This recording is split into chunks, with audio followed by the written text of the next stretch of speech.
Online Loans Pilipinas. Here's my opinion on Online Loans Pilipinas.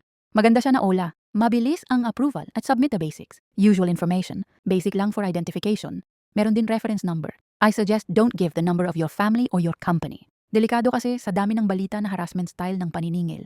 Yung trusted person mo lang, heads up mo. Ako yung accessible kausap at extra number nung tao na hindi niya ginagamit sa work. Kawawa siya pag biglang madani text at tawag dahil lang ginawa mo na reference. Back to Online Loans Pilipinas. Nag-a-approve sila kaagad. Free of interest ang 1,000 na hiniram ko as first loan sa kanila.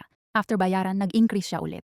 Kung kaya mo bayaran ng maaga, mag-Online Loans Pilipinas ka na. Try mo lang din. I-shoot mo ang due date sa sweldo o sa tansyadong araw ng pera mo para makabayad.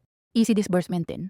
Madali din magbayad. Di ko trip yung interface ng application. Sobrang basic, walang history ng loan, walang other info. Di ka rin pwede mag-delete account. Nakakatakot lang din yung insurance kasi nakalagay din na in case mamatay si borrower, makukuha ni lender yung BUO na inutang. Bayad ni borrower sa additional fees ang insurance. Baka kaya nananakot yung call center. Sabi sa comments kasi and community discussions na may pagbabantay. Grabe yarn. Pero di nila gagawin yan, security purposes lang siguro. Sa akin, okay si Online Loans Pilipinas, tumataas ito pag good standing ka. Yun lang na-lock na account ko bigla. Binabayaran ko kasi kinabukasan lol. Nagche-check kasi ako for experiment. Overall kasi na experience sa loan amount is okay. Malaki interest? Yes, pero madali mag-apply at mabilis ang disbursement. Para sa nangangailangan, go na. Meron lang din risk sa dami ng text at tawag. Ibang online lending app yung nag-text at tawag. Magtataka ka na lang, kaya don't use your work phone. And personal number para di maantala ang iyong daily life. Ikaw, na-try mo na din yun?